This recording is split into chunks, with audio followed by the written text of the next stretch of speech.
Namaskar. Hello and welcome to PGurus channel. This is your host Sree Iyer and I am with Nikunj Trivedi, the president of CoHNA, Council for Hindus of Northern America, and we are going to be discussing a very important topic. In August, there was a World Parliament of Religions. How did that go? CoHNA was there. Nikunj will share his experiences, but this is primarily at all the Hindus who are sleepwalking through our religion. Arise and awake. And it is very important because very soon your own house is going to be on fire, just like the way Californians are now waking up to a reality of SB-403. So without further ado, let's welcome Nikunj Trivedi. Nikunji, namaskar and welcome to PGurus channel. Namaskar. Always a pleasure to be here. Thank you for having me again. So thank you, Nikunj. The pleasure is all ours. Nikunj, you were there in August when the World Parliament of Religions took place. Walk us through what happened. What is the process? Because, many didn't even know that such an event happened, that it took place in Chicago. Tell us a little bit about how the representation was from various religions and how was Hinduism / Sanatana Dharma represented. Take it away, sir. Yeah, no, thank you again. So for the context, the Parliament of the World's Religions is a major interfaith or interreligious body that meets every few years. Most of the times people may be familiar with Swami Vivekananda's famous 1893 address, where he had given a call to unity and harmony and calling the end to bigotry. So the Parliament was inspired by that, and every year on Swami Vivekananda Way, which is you've probably seen in Chicago, there's also a commemoration of that. So the Parliament is held in different places. Now, what's interesting is, generally speaking, the Parliament has had very interesting conversations from different religions. You may not necessarily agree with each other, but that's all about like interfaith or interreligious dialogue, mutual understanding, mutual respect. Many of those things have happened over the years. But I would say over the past few times, there has been more of, I would say, social justice angle to it. And I'll put that in quotes, social justice. And this year particularly, it was about human rights and things like that. And when you start to think about human rights, that's usually a dog whistle that we are always concerned about. So no surprise, one of the main sponsors of the event was the Indian American Muslim Council, IAMC. It was one of the sponsors, along with other organizations. But so why is this important? There were Hindus there. There were definitely Hindus there. There were Muslims, Sikhs, Jews, Christians, other denominations, Zoroastrian, so many other religious traditions you may not even have heard of. And there are Hindus of different denominations there too. Really small groups to really major ones like Chinmaya Mission or BAPS types of folks. So there was a wide array of Hindus present there. Now, unfortunately, what happens is if Hindus are quiet, they're just there to talk about Vedanta, spirituality, things like that. No one's going to attack you, nothing's like that. Now, unfortunately, what happened was this was about human rights. So naturally, Hindus want to talk about human rights also. So there were certain panels or certain conversations to be had about human rights. So that's one. The second thing was there was only one Hindu invited to the plenary session, which is the main session. Her name was Meiteis. She's from the Vivekananda Kendra. And she was invited, and at the last minute, they basically canceled her, okay? Because groups like IAMC and others basically hurled accusations. There was a article that was published in the Middle East Eye. I forgot the guy's name, but I think it's 𝙒𝙑𝙤𝙑. But they basically published this whole thing about how she's a Hindu nationalist and she's against Muslims and blah, blah, blah. So people, without doing their due diligence, they just freaked out or whatever they did, and they canceled her, okay? So essentially, in the plenary sessions, there was zero Hindu representation. Now, that's a big problem because there were so many different Hindu groups there, and Hinduism is one of the major religions of the world, the third largest. Now, that is completely not fair. Then on top of that, the Hindu American Foundation was doing a panel on Kashmiri Pandits and Kashmir. That was canceled. Then we were doing a panel on swastika, and it was a panel with me, a Jewish scholar, a Buddhist monk, Dr. T.K. Nakagaki, and then Grandmother Patricia Davis, who's from the Native American tradition, the Choctaw Diné tribe. There were attempts to cancel that. There were attacks on Twitter that basically said that, look, this Hindu nationalist Nikunj Trivedi speaking, how can the parliament allow it, and things like that. So by attacking us, calling us names, accusing us of some kind of Hindu nationalism or being stooges of the BJP government, things like that, there's a very active attempt to cancel Hindus in various spaces. Even when I was not even talking about anything related to human rights, it was just a panel on our religious symbol, swastika, and why is it different from the Hitler symbol of Hakenkreuz. Even there was an attempt to cancel me, but it was a full audience, 100 plus people. Everybody really had a good time. So that has been the theme. What I would say in contrast, the Christian groups, the Jewish groups, the Muslim groups, even the Sikhs were very well organized. They had a very uniform voice. I was very impressed by the Sikh delegation because they actually fed langar to the entire parliament, and they were visibly present. They had their very religious tradition, religious attire there, the turbans, and also they had various important sessions and a very nice booth and things like that. So they had done a really good job in making Sikh Dharma visible amongst the parliament. But unfortunately, Hindus, as always, are not united. We don't have a good voice. And then there was no subsequent action taken after this. So some of us did complain to the parliament saying that how can you allow this? You have sponsors who are actual openly Islamists, while you're trying to cancel us from they're accusing us of Hindu nationalism.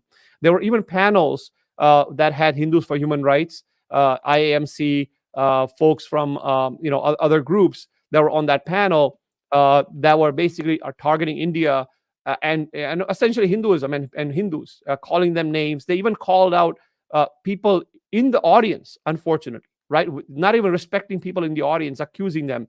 So Matt from HAF was called out, in that group. So he, that's not acceptable because we're not personally. There's no reason to personally attack someone when you're having conversations that are sensitive in nature. So this was the unfortunate situation. Yes, there were some nice sessions. There were some very important sessions that were Hindus. But again, if you are a Hindu, if you only talk about Vedanta, if you talk about spiritualism or spirituality, yoga, etc., you are a good Hindu. The moment you step out of that line and you start talking about Hindu human rights, or give our opinions, when somebody accuses of quote unquote Hindu nationalism or Hindu extremism, if we respond, if we challenge them with data, facts, etc., you are canceled or you're accused of this kind of like, oh, you are a Hindu extremist, so you're always defending these things and that and that. So that's how the unfortunate situation was. And there were even people, mainstream groups, some Swamis and stuff like that, who were enraged by the treatment of Hindus at the parliament. You can't just cancel people without giving them giving them a benefit of the doubt and understanding what their session is about and things like that. So that was unfortunately the situation at the parliament this year. And I personally witnessed this because I was there, and our team, the entire team, was there for 4 days. They witnessed a whole bunch of different things, and that's not just CoHNA, but other groups themselves witnessed it on the ground and have created information. So that's where we are, unfortunately, with the parliament. So that's unfortunate the situation. Yeah. First of all, a request to all of our viewers who are watching this program to like this program. This is way too important for the amount of eyeballs we are getting right now. I know it is a little bit early. It's just that Nikunj has some very tight deadlines. Unlike me, he has a full-time job also. He's doing this out of his love for Sanatana Dharma. Thank you, Nikunj, and many of the volunteers in CoHNA who are all doing this in their spare time. We are all very concerned. Think of us as the tip of the spear as we see what is coming down the pipeline, guys. So only thing I can request all of you is to just like this video. I know it will start making the rounds, but really this is very, very important. Now, Nikunj, I want to just touch upon one other thing that happened. See, the moment you said the word IAMC, I knew there was going to be an active discrimination against Hindus and Sanatanis. Now, there was another event that took place on Manipur, and the Meiteis Hindus were denied representation there. This is something that went up in front of Congressman Ro Khanna, and I intend to place a very strong protest. I don't have all the details. Perhaps if you have the details, share it with us. See, what is happening, viewers, is this. You saw how Canada is making up stories without proof about this Niger fellow, because there are so many other things that are happening about that. I'll have a separate session on that. But clearly, there is a concerted attempt. Is it because the flame is about to go out? I'm talking about ISI in Pakistan. Or have they found some new funder who is willing to do all these things? I don't know. I don't know the answer. Perhaps Nikunj does. Nikunj, talk to us a little bit. This is more a planned gang effort here. We know Equality Labs traces its roots back to the same alphabet soup organization. So it all comes back to one entity, but this entity is now well spread out. They can come up with, conjure these, four-letter combinations at will. And somehow somebody big who wants disruption seems to be thinking, these guys have the setup. All I need to do is just keep watering the plant here. Your thoughts? Yeah, I mean, I would say I'm not going to comment on the agents or entities involved per se outside, because that's a different conversation to be had. But all I'm going to say is that, yes, you're right. There's a concerted effort, and the same players, right? Whether it's in California, Seattle, and different places, is IAMC, Equality Labs, people like Audrey Trushke, certain professors. Now there's a new one, Anupama Rao, not new, but she's been around. But now she's sort of helping with the Columbia. The Columbia just passed the caste resolution as well, the caste policy. So there are like these groups, they're professors, Ajanta Subramaniam from Harvard, right? So there's a cabal of professors, right? Then there is a group of activists that is by Equality Labs, Hindus for Human Rights, IAMC. The same group of players are always spreading venom against the Hindu community, no matter where they go. While a lot of false information, if you look at the IAMC booth, and you probably saw some tweets out there, they had these banners. They were provocative, okay, to say the least, and half truths and half information joined with other pieces of half information and biases. You had a pastor in another booth who was basically spewing venom, saying how Christians are being persecuted in India, and there's this entire, sort of the quote-unquote Hindu nationalists are destroying Muslims and Christians and things like that. There's a lot of provocative information without understanding the full picture. Number one, I'm not going to say that there are no problems. There are always riots, but it's not like a concerted effort by an entire Hindu majority community to destroy minorities. That's not the case. Number one. Number two is it's also misinformation. There were a lot of misinformation pieces that these groups are spreading at the parliament. And what happens is, because they're assertive and because they are very well organized, most of the people who are kind of walking by the booth, right, they're not like sitting there and doing due diligence, going online and doing Google searches to see what these guys are saying. They have 30 seconds or 1 minute. So you have this speech there that is very, very crisp and clear and portrays India and Hindus as the worst people in the world, essentially. I can see why there is this renewed, rekindling, because some of these, absolutely radical thought and bent on, causing destruction are kind of falling like flies all over the world. And this has now put the real fear of God in some of these miscreants. And I can see that their way to respond back is there. But Nikunj, my question here is, first of all, this was not well advertised. Many people didn't even know this happened. But should it not be like, even I'm calling myself at fault? I should have known that by July that something like this was going to happen. I did not even mention once that there was going to be a parliament of world religions. And I blame myself for that. Somehow, things come up in stealth mode until it is too late to do anything about it. On the other hand, anything that the Hindus plan, they seem to have plants in our groups, and they come to know of it, just as we are waking up to it. For example, the disruption that took place in the Cupertino City Hall that resulted in the death of Milind Makwana. I mean, this is completely on the Equality Labs. The way they were jumping up and down, they had no business being there. None of them live in the city of Cupertino, but they come here just to make noise. So my point in saying all this, Nikunj, is this is not for Nikunj. Nikunj is doing way more than what everybody needs to be doing. Yours, what do you want for your future? Because now I'm going to come to the real meat of the problem. SB-403 has been approved by Assembly as well as the Senate of California. It is on the desk of Gavin Newsom for his signature. Now, my guess is that this guy, since he clearly came out and said that he is not running for 2024, means he is running for 2024. The fact that his benefactor or his godmother, Nancy Pelosi, is mulling another term in 2024 means just that. Remember that, guys. Whether I'm right or wrong doesn't matter, but the lines are all, the dots are adding up. Okay, so he may pause to sign this, but there are other states who are mulling similar resolutions, similar laws, and I'm hearing in case of Oregon, for example, that they are not even following the normal procedures where the law is placed in front of people, the public, for discussion. I don't know what is going on. Do you have any idea? Can you throw some light on the possible 11 states which are also mulling similar laws like the SB-403? And I am afraid that this will become a national law. Whether it has teeth or not, I don't care. But I see that this is unfair targeting of one community. Your thoughts?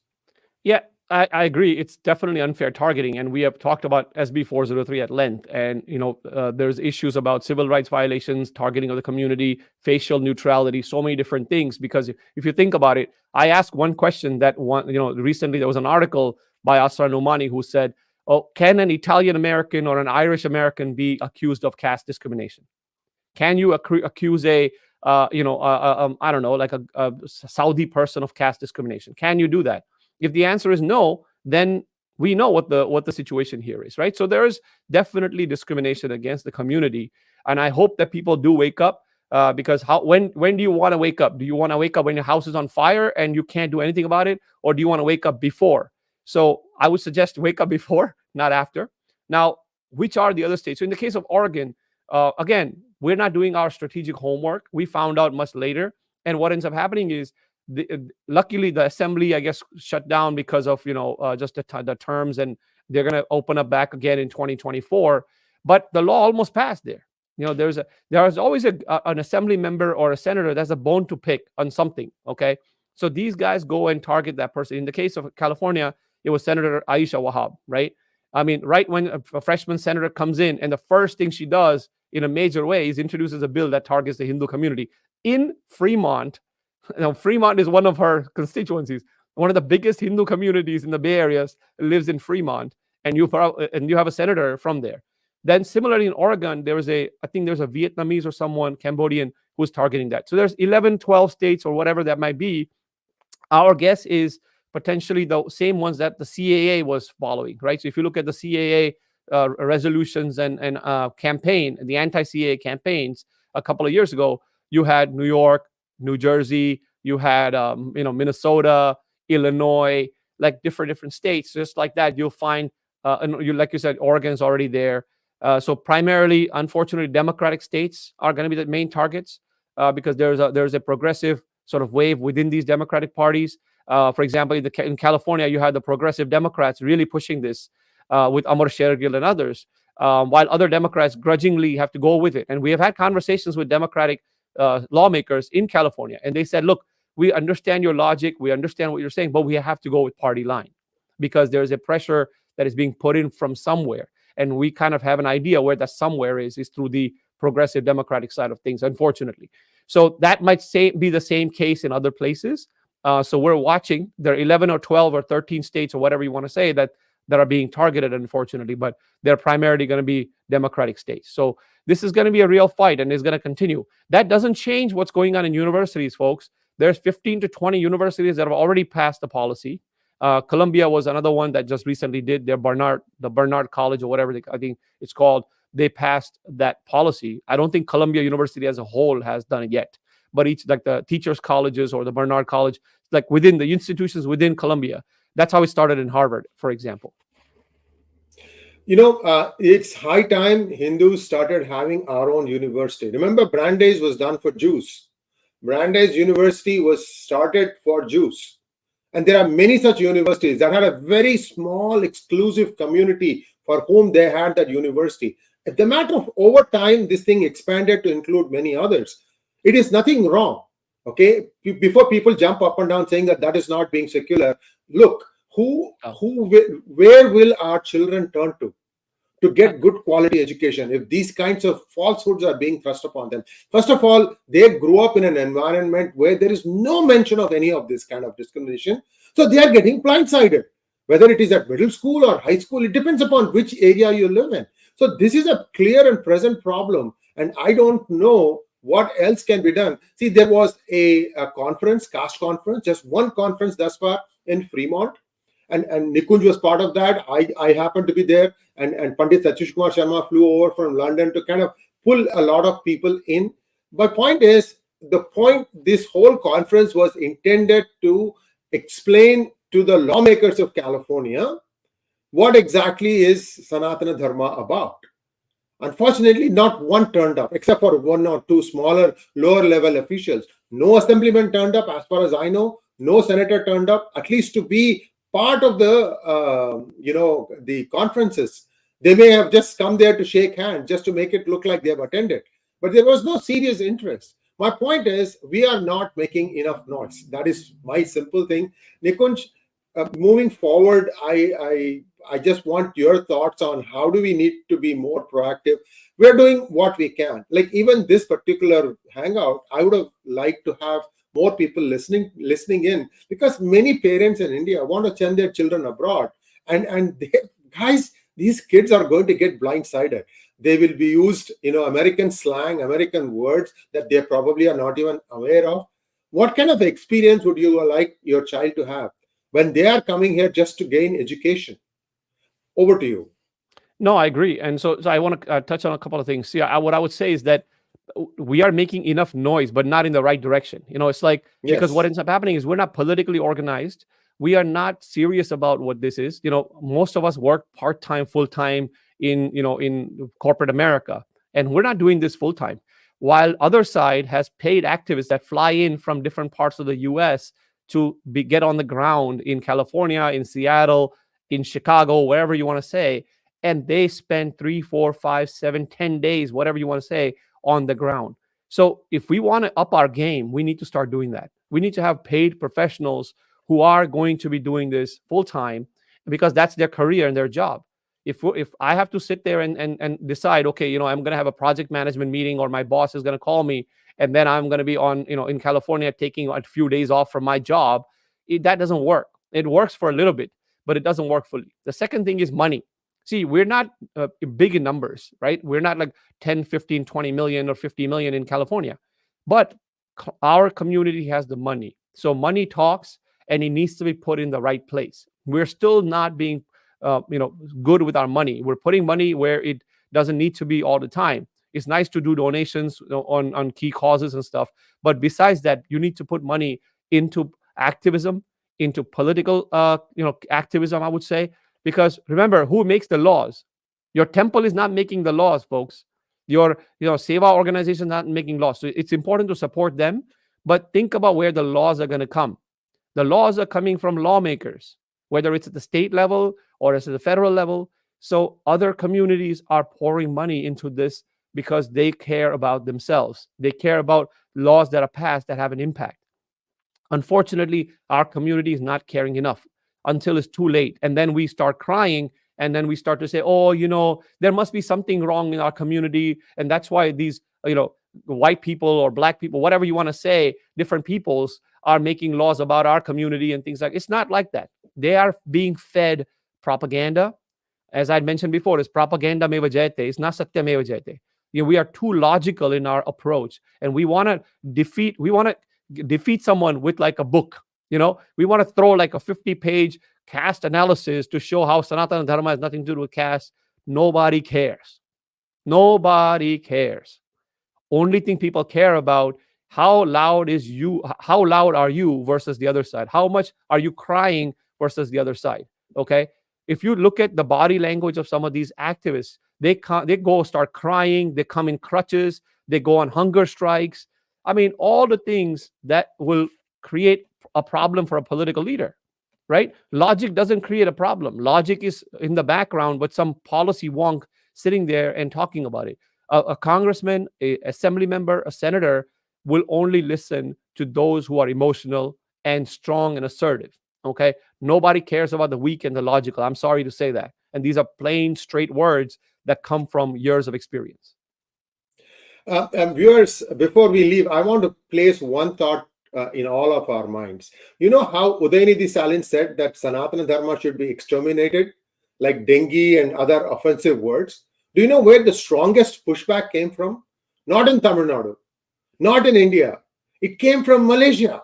You know why? Because Malaysian Hindus are in such a small silo. You don't know what is going on in Malaysia. They are too afraid to even speak. Malaysia, especially the southern part, is so radicalized thanks to one of our loudmouth preachers called Zakir Naik that bugger needs to be extradited back to India. Anyway, that is a different matter. I don't know what's happening there. But the problem is these people have to have their own education institutions. They have to have their own companies where they will be able to hire their own people. It is really bad, guys. 30, 40 years now, the Malaysian Hindus are really, really at it. And guess what? The same thing is being done in Sri Lanka, especially in the northern and eastern part, where it is done in a much more malicious manner. I'll have to have a separate specialist come in and talk about that. I've been touching upon this, but PGurus can only do so much, guys. All of you need to wake up to the reality that if you don't do something about this, you are going to be consumed whole. Please understand this. We are, I get so many, requests and messages and information that I'm really appalled at how the average Hindu is not even worried about it. Even California today, why are we not in the streets? Except for one demonstration in front of the governor's office. That was it. The last one. Okay, very senior Republican congressman. When he was approached with saying that this SB-403 is bogus, you need to make a stand saying no to SB-403. You know what the person said? He said, the other side has come 100 times and now you have shown up once. You see what he said? Propaganda 𝗣𝗚𝘂𝘁𝘀𝘆. Where is the money coming from all these people? Well, PGurus has published a lot of things showing pointers, but what has the law and order agencies done about it? I don't know. I'm still waiting to see any response. Somebody comes and sets fire to the Indian consulate building and they make a video out of it. No arrest thus far. July 2nd. Today we are in September, mid-September. So, point is, are we still being logical? And I think in this case, logic will work once you get past this noise level. You need to be noisy. That's the first thing. Thank you so much, Nikunj. And viewers, this is not the last we have had about this. There's going to be a lot more discussions on this. Do subscribe to our channel and also please share this thing among like-minded folks. A lot of Hindus all over America, 4 million of us. If we all say that anyone talking about or passing this law does not get my vote, that will get the attention of all these Democrats. They are being led by 2 or 3 loudmouths. Unfortunately, they exist in both parties. These people have been planning for 10 years now. Khalistanis propagandists on the Khalistani payroll. I don't want to take names, but everybody knows this is where this control is being held. And if Biden doesn't become the nominee in 2024, things are going to be much, much worse. It is my contention that the Democrats will win 2024, Trump or no Trump. You know why? It's not the candidate that matters. There's something else that they have fixed. All right. I'll leave it at that. Thank you once again, Nikunj. And please like, share, and subscribe to our channel. Don't forget to click on the bell button for notifications. Nikunj, if you have a final thought, please go ahead. No, I'm just going to say, if you don't care about yourself, care about the kids. Care about your kids, their kids. When a civil rights law is passed, like SB-403, it's not about you. There's no expiration date there. It's not like you have 10 years. It's going to have an impact on your kids and future generations of Hindus who will not want to openly associate with their family heritage, with their last names, with their dietary habits, any of that stuff, and they will abandon them. So if you don't care about yourself, that's okay. Care about the kids, care about the future generation. And that's exactly why I am doing what I'm doing. I don't care about the present. I'm also caring about what's going on in the future because it's going to impact my kid, my family's kids, my future generations, etc., etc. Thank you once again, Nikunj, and namaskar. Namaskar.